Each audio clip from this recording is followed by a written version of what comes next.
पर्यायवाची शब्द। हेलो बच्चों, कैसे हैं आप?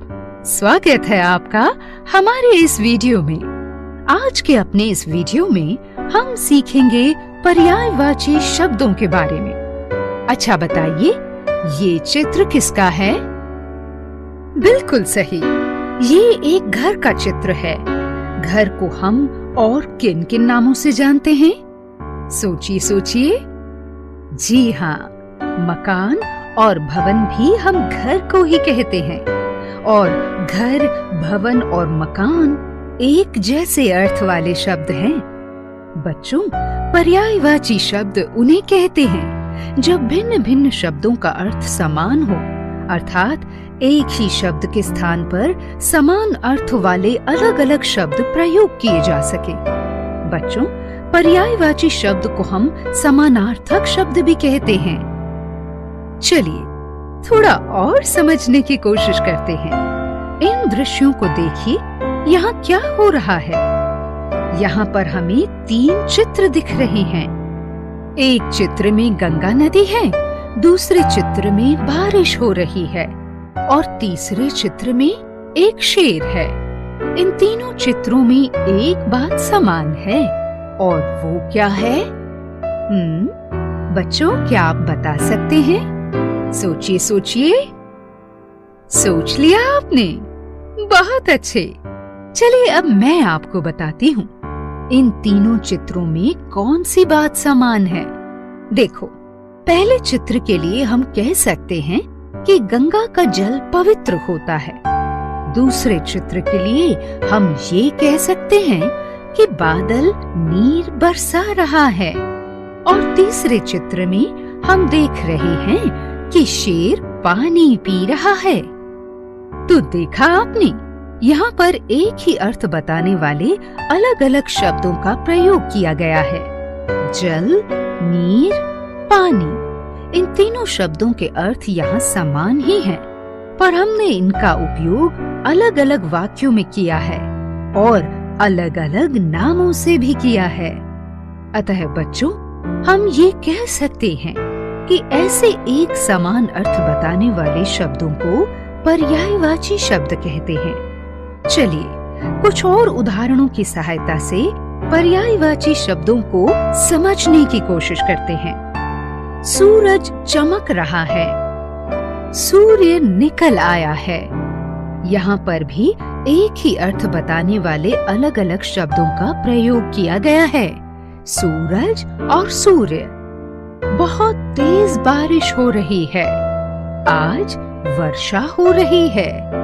यहाँ पर भी एक ही अर्थ बताने वाले अलग अलग शब्दों का प्रयोग किया गया है।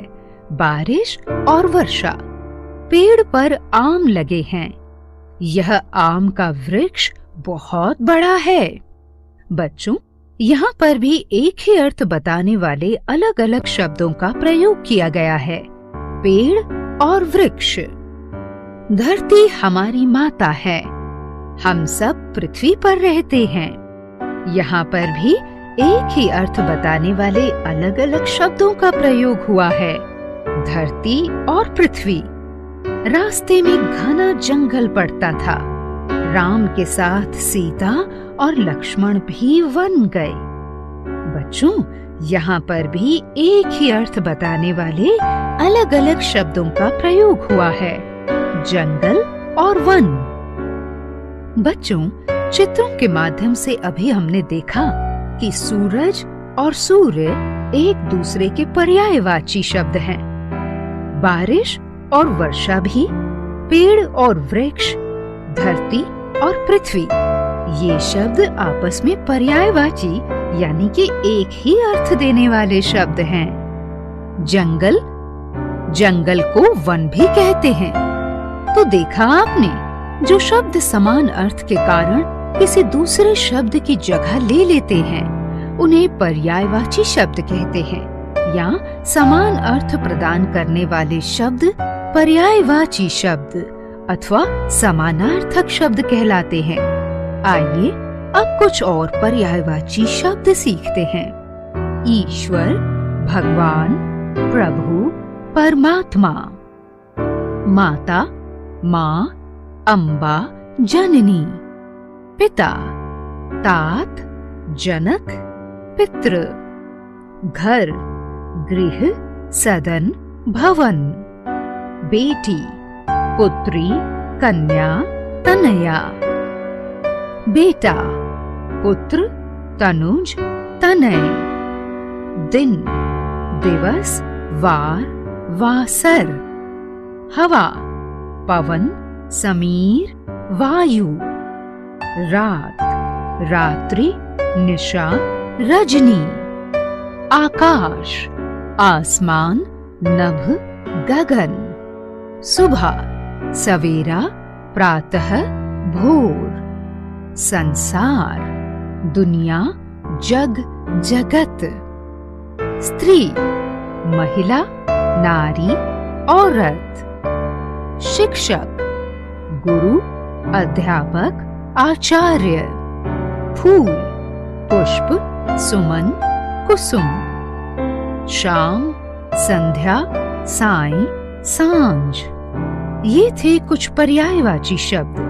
तो बच्चों, आज के इस वीडियो में हमने सीखा कि जो शब्द समान अर्थ के कारण किसी दूसरे शब्द की जगह ले लेते हैं उन्हें पर्यायवाची शब्द कहते हैं, या समान अर्थ प्रदान करने वाले शब्द पर्यायवाची शब्द अथवा समानार्थक शब्द कहलाते हैं। तो चलिए मिलते हैं आपसे अपने अगले वीडियो में। थैंक